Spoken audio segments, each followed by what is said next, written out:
নবম শ্রেণীর পাঠ্য মহাকবি কালিদাসের লেখা ধীবর বৃত্তান্ত নাট্যাংশটি এর আগের পর্বে আমি তোমাদের বেশ কিছুটা পোর্শন আলোচনা করেছিলাম এবং কিছু প্রশ্ন তোমাদের উত্তরসহ দিয়েছিলাম। তা দেখো, এর আগে হয়েছিল আমাদের এতটা পর্যন্ত টেক্সট পোর্শন আলোচনা। এখানে দেখো, তার পরের অংশ থেকে বলছি। দুই রক্ষী বলে উঠলেন, তবে তাই হোক, চল রে গাঁট কাটা, সবাই মিলে চললেন। শ্যালক বলছেন, সূচক, সদর দরজায় সাবধানে এই চোরকে নিয়ে অপেক্ষা করো। ইতিমধ্যে এই আংটি কিভাবে পাওয়া গেল সে সব বিষয় মহারাজকে নিবেদন করে তার আদেশ নিয়ে ফিরছি। তা এখানে রাজশ্যালকও নিশ্চিত নন, তাই তিনি কিভাবে পাওয়া গেল জানিয়ে মহারাজের আদেশ নিয়েই আসবেন। অর্থাৎ এই যে আদেশ নিয়ে আসার কথা বলা হচ্ছে, তার মানে রাজশ্যালকও ধরে রেখেছেন যে ধীবর ব্যক্তিটি খুব সম্ভবত চুরি করে আংটিটি পেয়েছেন। এরপরে দেখো, দুই রক্ষী বলছেন, আপনি প্রবেশ করুন, মহারাজ এ সংবাদ শুনে খুব খুশি হবেন। তাহলে এখানে দুই রক্ষী একসঙ্গে বলছে এই কথা। আর এ সময় দেখা যাচ্ছে যে এরা রাজশ্যালক রাজসভায় প্রবেশ করছেন, আর দুই রক্ষী ধীবর ব্যক্তিটিকে নিয়ে ওই রাজ দরবারে অপেক্ষা করছেন। মানে রাজ দরবারে নয়, এখানে বলা হলো যে সদর দরজার তারা অপেক্ষমান অবস্থায় রয়েছে। এরপরে দেখো, তাহলে মহারাজ এই সংবাদ শুনে খুব খুশি হবেন। এইখানে একটা খুব বড় প্রশ্ন আসতে পারে যে দেয়া হয়েছে, দেখো কোন সংবাদের কথা এখানে বলা হয়েছে। তাহলে এখানে সেই রাজার নাম খোদাই করা, রাজা দুষ্যন্তের নাম খোদাই করা মণি মুক্তা খচিত একটি আংটি, যেটি এক সাধারণ ধীবর বা জেলের কাছ থেকে পাওয়া গিয়েছিল। অর্থাৎ মহারাজের হারিয়ে যাওয়া বা মহারাজের কাছ থেকে কেউ কোনোভাবে চুরি করেছিল, এরকমই একটি সম্পদ যখন আবার মহারাজ ফিরে পাবেন, এই অনুমানে মনে করেছেন দুই রক্ষী যে এই সংবাদ মহারাজকে সত্যি খুশি করে তুলবে। এ কারণে দেখো বলা হচ্ছে যে এই সংবাদ, এখানে প্রথম প্রশ্ন দেওয়া হচ্ছিল কোন সংবাদের কথা, না মহারাজের দুষ্যন্তের নাম খোদাই করা মণিমুক্তা খচিত একটি আংটির যে ধীবর বা এক জেলে ব্যক্তির কাছ থেকে পাওয়া গেছে, এই সংবাদের কথা। তা বক্তা কেন এমন মনে করেছেন, না এই যে যেহেতু এই আংটিটি অতি মূল্যবান এবং মহারাজের নাম খোদাই করা রয়েছে, তাই এটি তার অতি প্রিয় একটি সম্পদ বা বস্তু, এবং মহারাজ এই আংটিটি ফিরে পাওয়ার পর তার হারিয়ে যাওয়া সম্পদ ফিরে পেয়েছেন বলে মনে মনে খুবই প্রসন্ন হবেন। সেই অনুমানেই দুজন রক্ষী মহারাজের খুশি হওয়ার কথা ভেবেছেন। তারপরে দেখো, মহারাজ কি প্রকৃত খুশি হয়েছিলেন? হ্যাঁ, মহারাজ, আমরা কাহিনীর পুরো অংশটা থেকে পড়লে তোমরা আরও ভালো করে বুঝতে পারবে। তা কাহিনীর পূর্বসূত্র থেকে আমরা যেহেতু অবগত, রাজা মহারাজ দুষ্যন্ত শকুন্তলাকে বিয়ে করেছিলেন ঠিকই কর্ণমুনির আশ্রমে গিয়ে।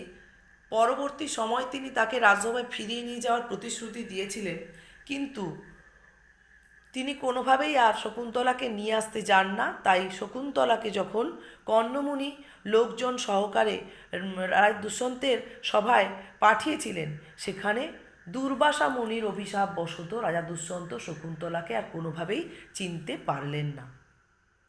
সেই প্রসঙ্গেই আমরা বলতে পারি যে মহারাজ যখন সেই ধীবর ব্যক্তিটির মাধ্যমে পাওয়া আংটিটি ঘটনাচক্রে রাজশ্যালকের মারফত হয়ে দেখতে পেলেন, তখন সত্যি মনে মনে খুশি হবেন, আনন্দিত হবেন। কেননা এটিই ছিল একমাত্র নিদর্শন যার মাধ্যমে রাজা দুষ্যন্ত শকুন্তলার হারিয়ে যাওয়া স্মৃতি আবার ফিরে পাবেন। তাহলে কাহিনীর যে ঘটনাসূত্র রয়েছে, সেখান থেকে আমরা বলতে পারি যে মহারাজ দুষ্যন্ত সত্যি এই আংটি দেখে খুশি হয়েছিলেন। এবং নাট্যাংশের শেষেও আমরা পাই যে রাজা দুষ্যন্ত খুশি হয়েছিলেন তিনি বিহ্বলিত হয়েছিলেন কিছু সময়ের জন্য সেই আংটিটি দেখে এবং ধীবর ব্যক্তিটিকে সেই আংটির মূল্যের সমপরিমাণ অর্থ প্রদান করেছিলেন। তা এই অর্থ প্রদান করার কথাটা যদি পরে রয়েছে, তাহলে কাহিনীর ঘটনাসূত্র থেকেই কিন্তু আমরা বলতে পারি যে তিনি খুশি হয়েছিলেন। এরপরে দেখো, রাজশ্যালক বেরিয়ে গেলেন, অর্থাৎ তিনি রাজদরবারে প্রবেশ করলেন। প্রথম রক্ষী, আমাদের প্রভু দেখি খুব বিলম্ব হচ্ছে, এরা তো সদর দরজায় অপেক্ষা করছে, তা রাজশ্যালক ফিরে আসছেন না, তাই এরা খুব অস্থির উতলা হয়ে উঠছেন। দ্বিতীয় রক্ষী বলছেন, আরে বাবা, অবসর বুঝে তবে না রাজার কাছে যাওয়া যায়। প্রথম রক্ষী বলছেন, জানু, একে মারার আগে এর গলায় যে ফুলের মালা পরানো হবে তা গাঁথতে আমার হাত দুটো এখনই নিস্পিস করছে। জেলেকে দেখিয়ে দিল। পুরুষ অর্থাৎ জেলে কি বলছেন না, মহাশয় বিনা দোষে আমাকে মারবেন না। দ্বিতীয় রক্ষী বলছেন, তাকিয়ে তাকিয়ে দেখে যে এই তো যে রাজদরবারে যাওয়ার বা রাজসভায় যাওয়ার যে দ্বার, তার দিকেই তাকিয়ে বলছেন, এই তো আমাদের প্রভু মহারাজের হুকুমনামা হাতে নিয়ে এদিকে আসছেন। হয় তোকে শকুনি দিয়ে খাওয়ানো হবে, নয় কুকুর দিয়ে খাওয়ানো হবে। তাহলে শকুনি দিয়ে খাওয়ানো হবে আর কুকুর দিয়ে খাওয়ানো হবে, কি ধরনের এদের দুই রক্ষীর বা দ্বিতীয় রক্ষী বা দুজন রক্ষী। একবার প্রথম রক্ষী বলছে যে তার গলায় তাকে হত্যা করার পূর্বে, মারার আগে যে তার গলায় মালা পরানো হবে সেটা গাঁথার জন্য সে অস্থির হয়ে উঠছে। আবার দ্বিতীয় রক্ষী বলছেন যে তাকে শকুনি দিয়ে খাওয়ানো হবে, না হলে কুকুর দিয়ে খাওয়ানো হবে। তার আদেশনামা আসছে রাজশ্যালকের মাধ্যমে, তাদের প্রভুর মাধ্যমে, মহারাজের কাছ থেকে। তাহলে তাদের এই অস্থিরতা দেখে আমরা বুঝতে পারি যে দুই রক্ষীর মনের মধ্যে সেই ধীবর ব্যক্তিটিকে চোর বা বাটপাড়, গাঁট কাটা এই সব ভাবা ছাড়া আর অন্য কোনো ভাবনাই তাদের মাথায় ছিল না। দেখো, রাজশ্যালক প্রবেশ করে। শ্যালক বলছেন, সূচক, এই জেলেকে ছেড়ে দাও। আংটি পাওয়ার ব্যাপারে এ যা বলেছে তা সব সত্যি বলে প্রমাণিত হয়েছে। তা প্রভু যা, সূচক বলছেন, তা প্রভু যা আদেশ করেন। তাহলে এখানে একটা প্রশ্ন দেওয়া হয়েছে, দেখো, আংটি পাওয়ার ব্যাপারে এ যা বলেছে তা সব সত্য প্রমাণিত হয়েছে। কোন আংটির ব্যাপারে কে কি বলেছিলেন? তাহলে কোন আংটি? না, এখানে কোন আংটি বলতে হবে রাজা দুষ্যন্তের নাম খোদাই করা মণিখচিত যে আংটিটি এক ধীবর বা জেলের কাছ থেকে রাজা দুষ্যন্তের দুই রক্ষী ও রাজশ্যালক পেয়েছিলেন, এখানে সেই আংটির কথা বলা হয়েছে। আপাতত তোমরা কাহিনী ও সূত্র ধরে এই বিশেষণ দিয়েই বিশেষিত করবে। তা কি বলেছিলেন? তাহলে কোন আংটি হলো, এবারে কে কি, ধীবর বা জেলে ব্যক্তিটি আংটি তার কাছে কিভাবে এসেছিল সেই বিষয়ে আমরা নাট্যাংশটিতে দেখি তার অভিমত দুই রক্ষী ও রাজশ্যালকের কাছে তুলে ধরেছেন। তা অনুসারে আমরা জানতে পারি যেটা আমরা এর আগের কাহিনীতে পেয়েছি, যে তিনি একজন জেলে, শক্রাবতারে থাকেন, জাল বড়শি নানান উপায়ে মাছ ধরে সংসার চালান। এরকমই একভাবে জীবিকা নির্বাহ করতে করতে একটি রুই মাছ পেয়েছিলেন, যাকে তিনি খণ্ড খণ্ড করে কেটেছিলেন। তার পেট থেকে মণিমুক্তা ঝলমলে সেই রাজার আংটিটি পেয়েছিলেন এবং সেটি বিক্রি করার জন্য যখন লোককে দেখাচ্ছিলেন তখনই তিনি ধরা পড়েন দুই রক্ষী ও রাজশ্যালকের কাছে। তাহলে আংটিটি সম্পর্কে জেলে বা ধীবর ব্যক্তিটি এই বিষয়টি তুলে ধরেছিলেন। তা কিভাবে সত্য প্রমাণিত হলো? না, রাজশ্যালক রাজদরবারে গিয়ে রাজা দুষ্যন্তের কাছে সেই আংটিটি দেখালে রাজা দুষ্যন্ত যখন সেই আংটিটি সম্পর্কিত যে পূর্ব ঘটনার সূত্র রয়েছে, অর্থাৎ সেই আংটিটি শকুন্তলাকে তিনি দিয়েছিলেন এবং এই আংটিটি দেখেই তিনি শকুন্তলার হারিয়ে যাওয়া স্মৃতি তার স্মরণে তিনি লাভ করলেন এবং তখনই তিনি বুঝতে পারলেন যে শচীতীর্থে স্নান করতে গিয়েই এই আংটিটি জলে পড়ে যায় এবং যে রুই মাছটি পেটে আংটিটি ছিল সেই রুই মাছই এই ধীবর বা জেলে ব্যক্তিটির মারফত বা ধীবর বা জেলে ব্যক্তিটি পেয়েছিলেন এবং তার মারফতই রাজা দুষ্যন্তের কাছেই আংটিটি ফিরে এলো। তাহলে এখানে এভাবেই প্রমাণিত হলো যে জেলে বা ধীবর ব্যক্তিটি আংটিটি সম্পর্কে যা তথ্য তুলে ধরেছিলেন সব কিছুই সত্য ছিল। আচ্ছা, তারপরের অংশ দেখো, সূচক বলছেন, তা প্রভু যা আদেশ করেন। দ্বিতীয় রক্ষী বলছে, যে এই জেলে যমের বাড়ি গিয়ে আবার ফিরে এলো, জেলের হাতের বাঁধন খুলে দিল। তাহলে এই লাইনটাও খুব গুরুত্বপূর্ণ। দেখো, কোন জেলে? না, সেটা তো ওই জেলের বৈশিষ্ট্য হচ্ছে, এখানে তোমরা বলবে শক্রাবতারে বাড়ি বা সে এই বৃত্তি করে থাকে, এটা বলবে না। এখানে জেলের পরিচয় দিতে গেলে বলতে হবে যে জেলে বা ধীবরকে রাজার দুষ্যন্তের দুই রক্ষী চোর সন্দেহে ধরেছিলেন, কারণ তার কাছ থেকে, সেই জেলেটির কাছ থেকে রাজা দুষ্যন্তের নাম খোদাই করা মণিমুক্তা খচিত একটি আংটি পাওয়া গিয়েছিল। এবার বক্তার জেলের সম্পর্কে এই ধরনের মন্তব্যের প্রাসঙ্গিকতা কী? তাহলে বক্তা হচ্ছে এখানে কে? না দেখো, দ্বিতীয় রক্ষী অর্থাৎ জানুক এই লাইনের বক্তা। তার মন্তব্যের কারণ কি?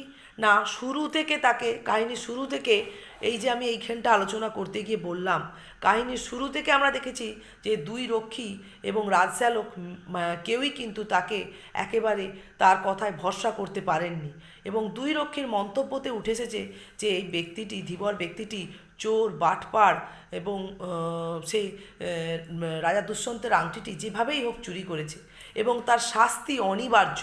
তাই শাস্তি প্রসঙ্গে তাদের যে ধারণা বা অস্থিরতা, সেটাও নাট্যাংশে প্রকাশ পেয়েছে, এবং তারা প্রস্তুত ছিলেন কোনো না কোনো শাস্তি তার অনিবার্য সংগঠিত হবে। তা সেই মুহূর্তে দেখা গেল রাজশ্যালক এসে জানালেন যে ধীবর ব্যক্তিটির কথা সত্য এবং ধীবর ব্যক্তিটিকে ছেড়ে দেওয়া হবে। তখনই দ্বিতীয় রক্ষী অর্থাৎ জানুক এই ধরনের মন্তব্য করে উঠেছেন। আচ্ছা, তারপরের অংশ দেখো, পুরুষ বলছেন অর্থাৎ শ্যালক, পুরুষ এবারে শ্যালককে প্রণাম করে জানাচ্ছেন, প্রভু, আজ আমার সংসার চলবে কিভাবে? যেহেতু সারা দিনটাই তার কেটে গেল, তাকে চোর সন্দেহে ধরে আনা হয়েছিল, তার আর সেদিনের ব্যবসা বাণিজ্য কিছুই হলো না, মাছ বিক্রি করা হলো না। শ্যালক বলছেন, মহারাজ আংটির মূল্যের সমান পরিমাণ এই অর্থ খুশি হয়ে তোমায় দিয়েছেন। জেলেকে টাকা দিলেন। পুরুষ বলছেন যে প্রণাম করে গ্রহণ করে, অর্থাৎ জেলে ব্যক্তিটি, প্রভু অনুগৃহীত হলাম, আজ এই পর্যন্তই তোমাদের পড়াচ্ছি। দেখো, তাহলে এই অনুগৃহীত হলাম, এটা দিয়েও কিন্তু একটা বড় প্রশ্ন হয়, বক্তা কাকে প্রভু বলে সম্বোধন করেছেন? তাহলে এখানে বক্তা হচ্ছেন জেলে বা ধীবর ব্যক্তিটি, তিনি প্রভু বলে রাজা দুষ্যন্তের রাজশ্যালককে, অর্থাৎ রাজা দুষ্যন্তের যিনি নগর রক্ষায় নিযুক্ত রাজশ্যালক, তাকে উদ্দেশ্য করেই, তাকে প্রভু সম্বোধন করেই এই ধরনের মন্তব্য করেছেন। বক্তা কিভাবে অনুগৃহীত হলেন? তাহলে বক্তার কাছে পাওয়া, বক্তা অর্থাৎ ধীবর ব্যক্তিটির কাছে পাওয়া আংটি এবং তাকে চোর বলে ধরেই নেওয়া দুই রক্ষী ও রাজশ্যালকের, তবুও তার কথার সত্যতা বিচার করবার জন্য রাজশ্যালকের রাজসভায় রাজা দুষ্যন্তের কাছে আংটিটি দেখাতে নিয়ে যাওয়া, এবং এই আংটিটি ঘটনাসূত্রে আমরা জানতে পারি শকুন্তলাকেই রাজা দুষ্যন্ত দিয়েছিলেন কর্ণমুনির আশ্রমে বিবাহ করার সময়, যেটি শচীতীর্থে স্নান করতে গিয়ে শকুন্তলা হারিয়ে ফেলেছিলেন।